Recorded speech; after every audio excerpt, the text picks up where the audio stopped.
Salut, c'est Trado. Je vous propose aujourd'hui la mise à jour hebdomadaire de l'analyse technique de l'or et de l'argent. Alors avant de commencer, je vous rappelle plusieurs choses. La première, c'est qu'il ne s'agit que d'une analyse technique, pas d'un conseil ni une incitation à acheter ou à vendre de l'or. Vous devez vous-même avoir vos propres convictions. Je ne fais que partager ma méthode, je ne fais que partager ce que moi je ferais, mais je ne suis pas habilité à vous dire d'acheter ou de vendre quoi que ce soit. Vous devez avoir un avis propre, forgé à l'aide d'un professionnel, ou alors, si vous en êtes un, éventuellement décider d'acheter ou de vendre des métaux précieux. Alors on va commencer avec l'analyse technique de l'or libellé en euros. Je vous rappelle d'ailleurs que mon partenaire officiel est aucoffre.com qui vous permet de vous procurer des métaux précieux en toute sécurité.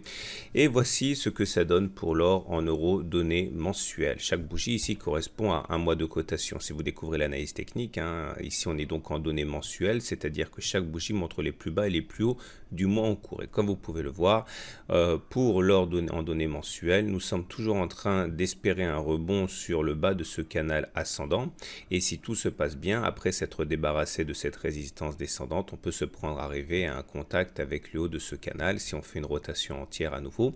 Il faut évidemment comprendre que ce sont des données mensuelles, donc c'est pas pour demain, ce serait pour un moyen long terme, plusieurs années ou au moins plusieurs mois, mais en tout cas pour l'instant le scénario optimiste tient la corde, mais il faut descendre d'une unité, basculer en données hebdomadaires pour effectivement espérer optimiser ce qui se passe. Donc avant de commencer, je vais dire une fois pour toutes les analyses qui vont suivre, il faut comprendre que c'est qu'une résistance à un support. Ici, vous avez une résistance, vous avez encore une résistance là ou encore là. Et l'idée, c'est qu'effectivement, sur ce graphe en données hebdomadaires, donc une bougie maintenant égale à une semaine de cotation, vous voyez que une résistance, c'est une zone qui est difficile à passer à la hausse, comme les 40 000, comme les 39 000, comme les 36 525, etc. Et vous voyez que les 35 475 euros ici font clairement résistance.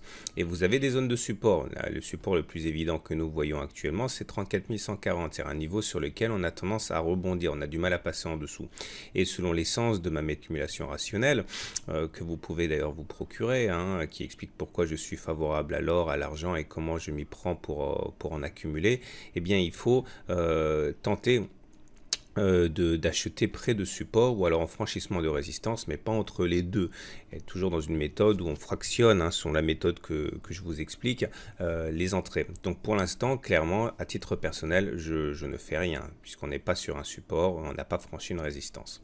Pour l'instant, on va donc sagement attendre les opportunités. On regarde maintenant l'analyse technique de l'or libellé en dollars. Et vous voyez sur ce graphe en données mensuelles, les choses se présentent bien puisque nous avons cassé ici, il y a maintenant 6 mois, cette résistance descendante et depuis, on n'est pas allé en dessous. Et quand on regarde ce qui s'est passé cette semaine, eh bien, on est plutôt satisfait puisque vous avez une situation où on est venu buter contre les 1358 $ l'once. Ici, bon, ça c'était déjà envisagé la semaine dernière. Et la mauvaise nouvelle, par contre, c'est qu'une fois de plus, on n'a pas réussi à clôturer au-dessus. C'est-à-dire que comme il s'est produit ici ou encore 4 semaines de suite là, on est bien allé tester les 1358, les 1360 à peu près, mais on a subi un tir de barrage qui nous amène en dessous. Ce n'est pas bon.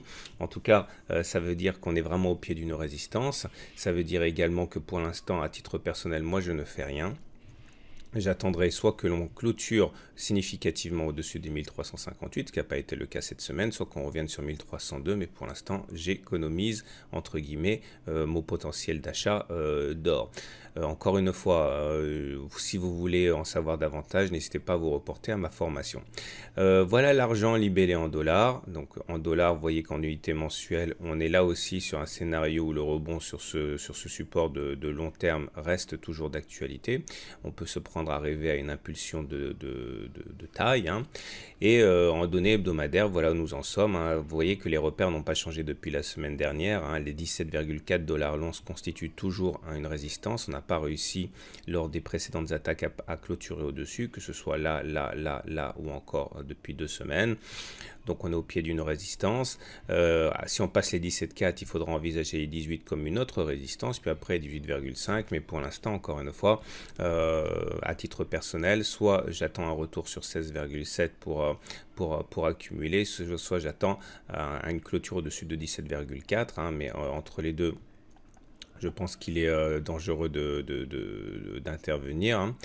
Et on va terminer avec les techniques de l'argent libellé en euros. Pareil, hein, il semble que l'on veuille rebondir sur ce support ascendant. Là aussi, si tout se passe bien, et bien d'ici quelques mois, quelques peut-être années même, hein, on pourra aller chercher 600 dollars l'once, hein, puisque ici sont des données mensuelles.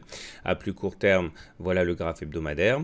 Vous avez donc les 432 qui rebondit, qui servent de support assez évident.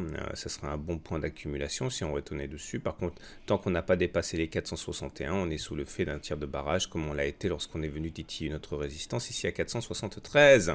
Voilà ce que je pouvais vous dire sur l'or et l'argent libellé en euros et en dollars. Je vous rappelle que si vous avez besoin d'un intermédiaire de confiance qui vous permet de fractionner vos achats, puisque je vous rappelle que vous avez les moyens d'acheter même 1 gramme d'or ou d'argent pour une somme modique de 30 ou 40 euros, ce qui peut être utile, vous pouvez en savoir davantage en cliquant sur la bannière de mon partenaire aucoffre.com. Il ne me reste plus qu'à vous donner rendez-vous la semaine prochaine pour une autre analyse technique. Et je vous dis donc bon week-end et bonne semaine.